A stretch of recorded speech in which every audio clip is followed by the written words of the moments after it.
Either side of it. Either side.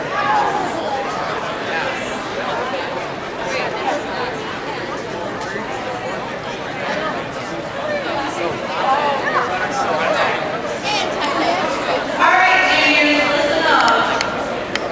Today we're going to be talking to you guys about bullying and harassment. We're going to try to take a different approach than just having us stand up here and lecture.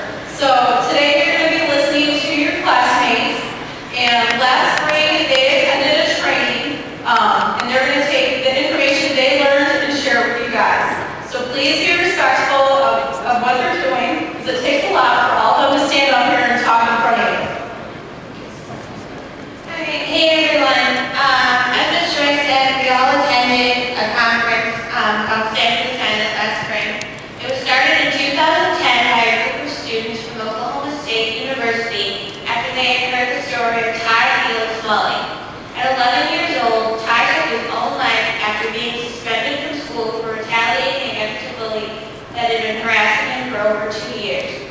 Stand for the Silent is run by Ty's parents, Kirk and Laura Smalley. They have traveled across the country to schools to share their inspirational stories and offer education to prevent their tragedy from happening to another child in their family. Their mission is to continue to change kids' lives and bring awareness to bullying and the real devastation it causes. Their story is one of the stories featured in the movie Bully. Stand for the Silent offers students an opportunity to pledge to commit to change at their schools, to stand up to bullying, for students to let their peers know that students at their school will no longer suffer at the hands of a bully. The pledge speaks of respect and love and hope and aspiration. Stand for the Silent stresses above all that each person should believe in themselves. Their slogan is, I am somebody. During the presentation, Kirk teaches everyone the LML sign. It's a way to say, I support you or I've got your back. When someone is feeling down or being bullied or you just want to show you care, you can use the sign. It's up there. Yeah. And also on April 24th, Stand for the Silent has started a worldwide vigil to honor victims of bullying-related suicide. This message is one of unity, but also one supporting the need for legislative change concerning bullying. We are here to talk to you today to not only increase awareness of the devastating effects that bullying can have, but also to encourage all of you to step up and support the ideas that Stand for the Silent stands for and work towards decreasing bullying-related issues in SDHS. Now, we're going to show you a video that they showed us at the conference that really just explains what Stand for the Silent is.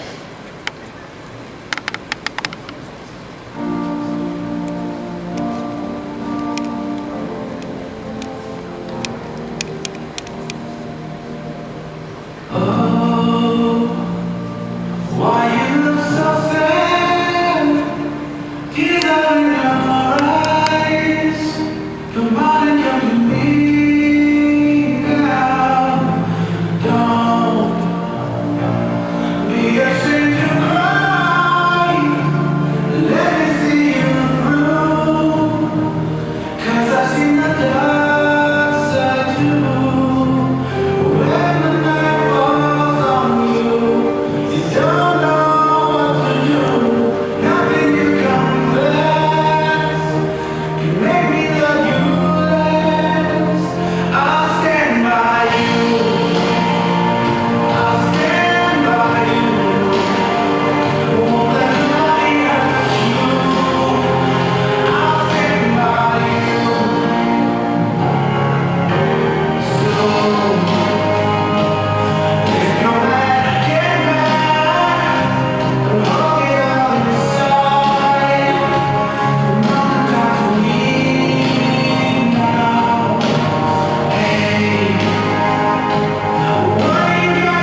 Ellie's dad, and I think all these kids would agree that listening to him speak was a very powerful thing. He talked about not only, the bullying that this child suffered, but the losing a child, and just the reality of what happens in schools today.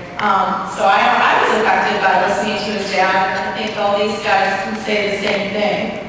So what we're going to do next, and Maya will talk a little bit about this, is Ty's dad talked about 5 victims that he had known and met the parents of kids that had tried to commit suicide from bullying. So we're going to tell a little bit about their stories for you guys today.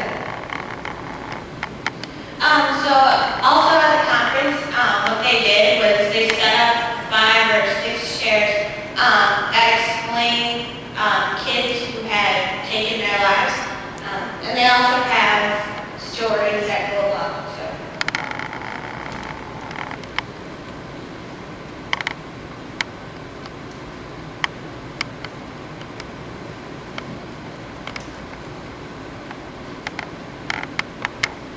Okay, this is Montana Lance. Montana was from Texas. At the age of 9, Montana was suspended from school because he retaliated against a bully. He was in the school office waiting for his parents to pick him up, and after locking himself in the nurse's bathroom, he hung himself with his belt. We lost Montana January 21st of 2010.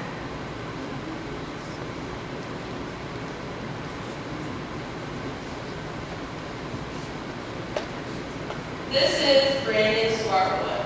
Brandon lived in Coweta, Oklahoma. He loved riding his 4-wheeler, fishing, camping, and helping on the family farm and family trucking business. His mom always said he was her mechanic that was smart enough to be a rocket scientist. Brandon was bullied for many years by people that never took the time to get to know him. Brandon took his own life to end his pain December 16, 2000 at the age of 18. This is Austin Halstead. Austin was a very creative and enthusiastic young man. He loved the outdoors and was an accomplished hunter and builder. For his sister's 5th birthday, Austin built her a surprise 2-story playhouse complete with lights and a walkout balcony. Unfortunately, like many other kids his age, he was bullied in school. Austin was fighting depression and he took his own life. We lost Austin December 18, 2010. His parents, Travis and Heidi, have made it their mission to stop bullying.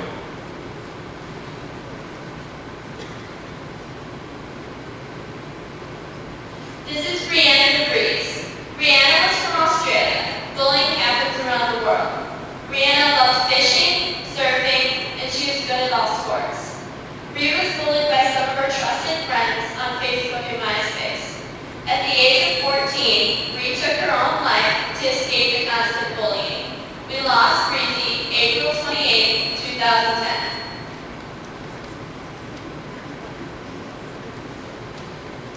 This is Matt Husband.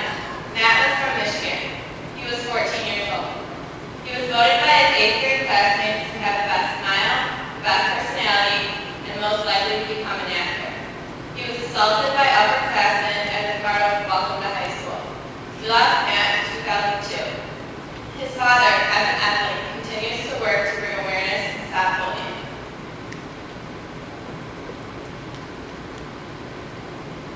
Ty Smalling. Ty was from Perkins, Oklahoma, and he was 11 years old. Ty had a big heart and always had a big smile for everyone. He loved to hunt and help others. Ty was small for his age. 2 years of being bullied was just way too much for him. He retaliated against the bully and was suspended. We lost Ty on May 13, 2010.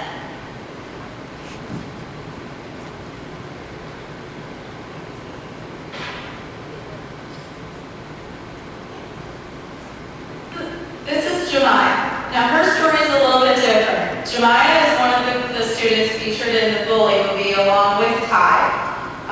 Jemiah was a top athlete and a top student, but she was picked on every morning and every afternoon on her hour-long bus ride through Mississippi. It all started when school first began, and there were a lot of kids on the bus that were saying things about me. She tried to tell her best to tell an adult, but it got worse. Finally, Jemiah had enough. On the bus, she she took out a gun that she had found in her mother's closet. Although no one was injured, Jemiah was arrested and charged with 45 felony counts, enough to send her to prison for 100 years. So another reason we want to tell you about her is that she didn't actually harm anybody or do anything, but just that action alone has put her in jail for the rest of her life. And a lot of the things you might hear from these kids that they talked about is that they tried to retaliate against the bully. What you said about Ty was that the reason Ty took his life was because he was suspended from trying to retaliate. So he was the one that got in trouble, although he was trying to defend himself and what had been happening. So the retaliation piece is important for you guys to know. And Fritz is going to talk a little bit about what could happen and what the laws are associated with bullying.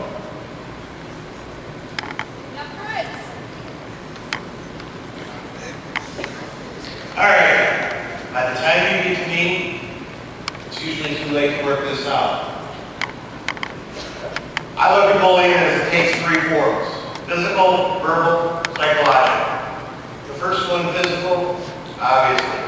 We use three charges on that. Assault, that's the threat of battery or bodily harm.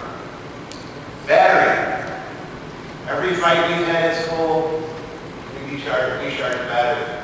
Battery is considered any unwanted physical contact. It doesn't have to be a punch, it doesn't have to be a push. When you place your hands on somebody and they don't want your hands on them, it's battery, unwanted physical contact. And then, because nobody ever likes to go out and start a fight by themselves, they get a group. They take a whole group of friends to watch, or it takes a whole group of people to egg them on. Once we get into 2 or more people for the purpose of causing harm to someone, it's mob action.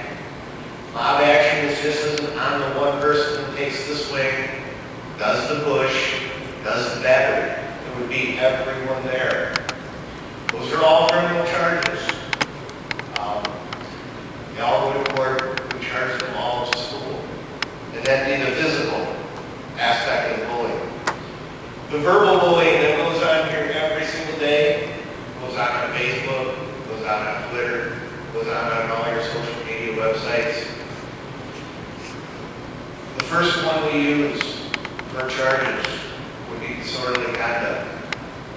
That'd be any time you were face to face and you were talking to somebody, making fun of somebody, and that other person was alarmed, disturbed, scared, or just generally afraid. We use a charge called disorderly conduct. Then everyone's heard of the harassment through electronic communications. Electronic communications obviously is your cell phones, the iPods you use, your computers, your social network sites.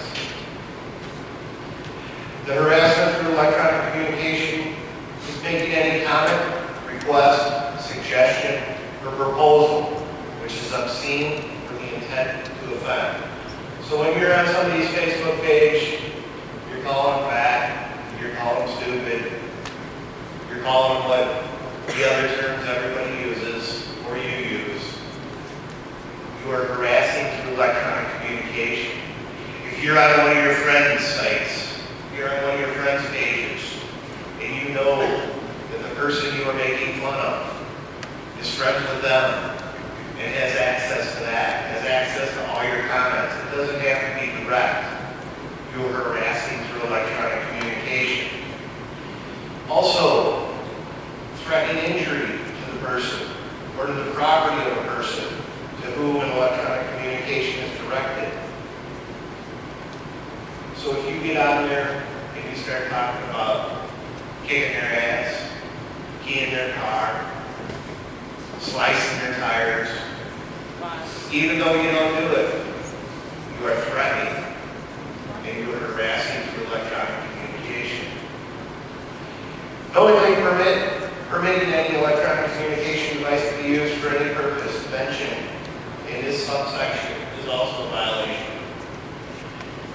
So if you let your phone be used by your friend because they're already in trouble for harassing someone, use their phone, so their name would come up on a text message.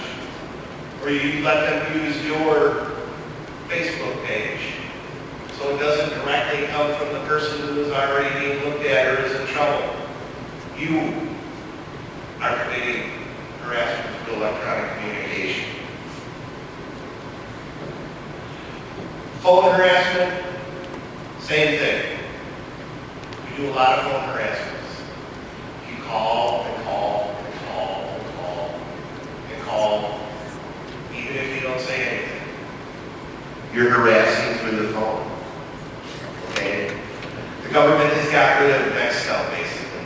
Nextel was the only form of phone communication that they couldn't track. So now, your instant messages, your text messages, your phone calls, they can all be tracked. We can get subpoenas to get everything that you've blocked, that you've set up as private. We can find all that. I can go on your Facebook page, I can print out one of the lines, and it's going to tell me where it came from. It's going to give me your internet address. Internet companies provide me with a physical address. We've done this numerous times already.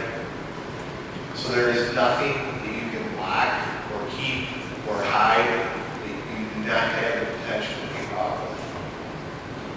And then cyber stalking. Cyber stalking is about the same as the harassment through electronic communication, except it involves more threat of harm to the person, to a family member. Any two instances of threatening harm to the person you're bullying or to any family member would be cyber stalking. The third aspect of bullying that I deal with is the psychological. And that's through all the social media sites, Facebook, Twitter, any of the other ones, any of the pictures you post. And people post pictures, put captions on pictures to make somebody look stupid, make them look what they're doing, like they're doing something wrong, just generally making fun of them. For psychological, we also use the harassment through electronic communication with the cyber stalking and the cyberbullying. They've changed all the laws on bullying. 2012, they revamped everything.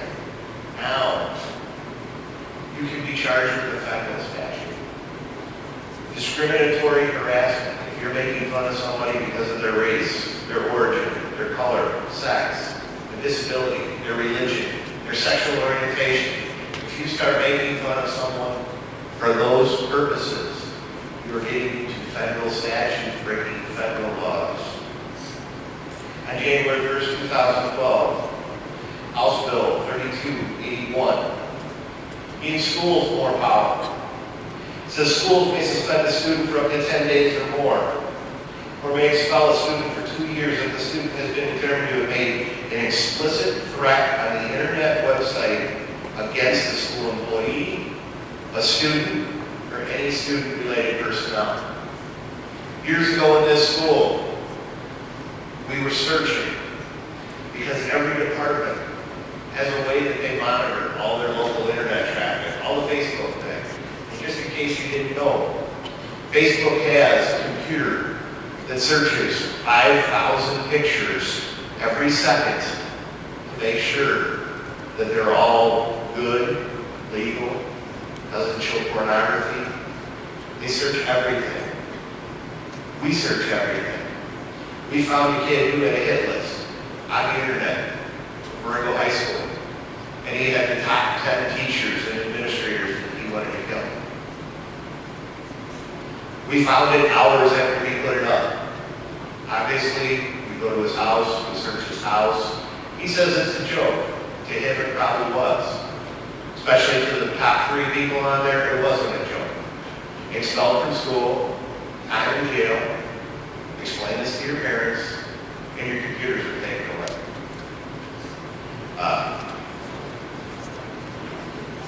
Recently, since this law has been passed in Granite City, Illinois, 10 students suspended over Twitter comments they made about school personnel.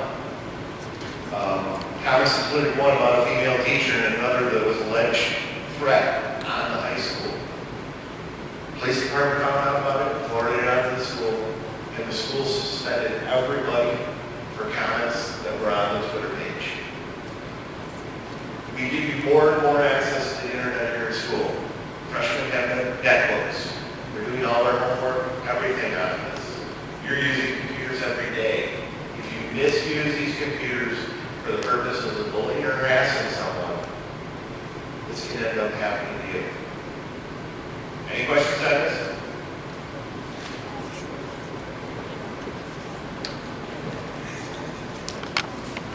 All right, so why are we talking to you guys about this again? Because despite things that we're trying to put in place for everybody, this is still happening every single day here. Raise your hand if anybody's ever made fun of you or called you a name. Ever. Okay, so that's pretty much everybody in here. Now raise your hand if you've ever made fun of somebody or called them a name. It's everybody in here too. So what we're trying to get across is that you guys have control of what's happening in this school. You guys know what it feels like when somebody's nasty to you, when they hurt your feelings, when they make fun of what you're wearing or how you look, or what you have or don't have. So you are the ones in control of stopping those comments. And like Officer Kurt said on Facebook, I mean, we see it so often where somebody makes a comment about somebody, and that person is so quick to make another negative comment. And it's just the negativity breeds more negativity, and that just causes more and more problems. We know that here at homecoming this year, there were students that were telling certain students that they were going to be nominated for the homecoming court, just as a means of making fun of them. That's just mean. Why would you want to treat other people like that? Would you want to be treated like that? So what we're trying to encourage you guys is to think before you say things and to focus on being a positive person. And why we took these guys to this training was to get them to encourage all of you to be positive and nice toward each other. So there is ways to change this within our school, but you have to be the one to say, like, I'm going to step up and say that's not okay. If you see somebody making fun of somebody, actually stop it and do something. We walk down the halls, you guys are just nasty in the halls sometimes. And the things that are said to each other, and it's just mean. So what we're trying to say again is that you guys are in control of stopping harassment and bullying and all the negative things that happen in the school. And I think every day we see kids that come and complain, this is happening to me, this is happening to me. Well, what do you do to stop it? So you have to try to figure out what you can do to contribute to making the school a positive place to be at. One of the things that we're putting in place, and you guys may have heard of this already, is that we started harassment complaint forms. This is something that can be anonymous or not, depending on you. We have them in guidance and we have them in admin.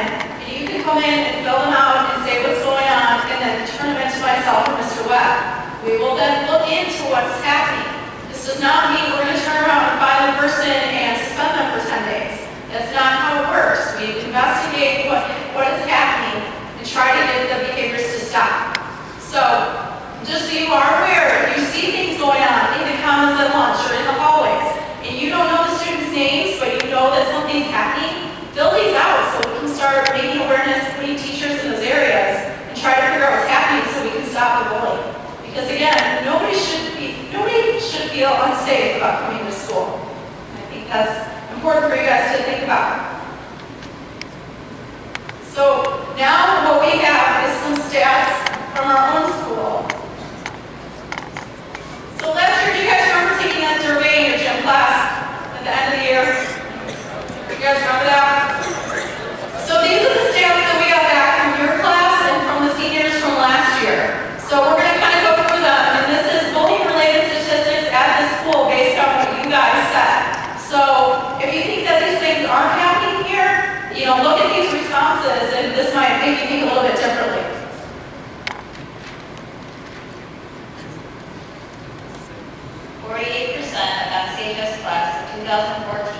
2014, and 16% of the class of 2012 reported being bullied due to a disability or their appearance in the past 12 months.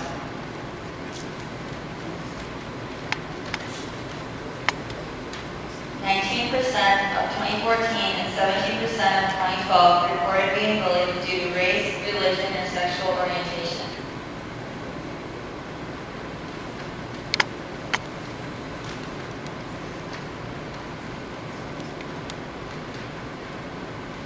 In the last 12 months, the class of 2014 reported that 39% have been called names, 19% have been threatened, 12% have been hit, kicked, or pushed, 22% have been cyberbullied.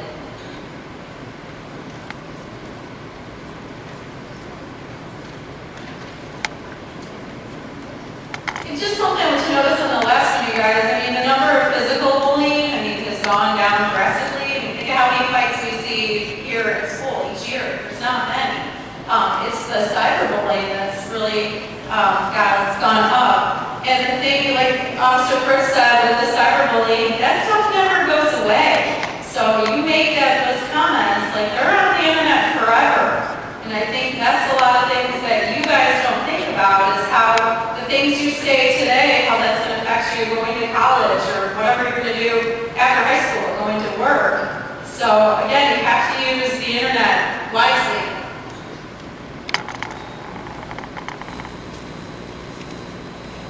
We want bullying to stop in our school. So if you agree, please join us in saying stand for the silent pledge. Recite with us. This day forward, I promise to respect those around me as well as respect myself. Go ahead and say it with us. I am somebody, and I can make a difference. I can make another feel loved. I can be the helping hand that leads another back to a path of hope and aspiration. I will not stand silent as others try to spread hatred through my community.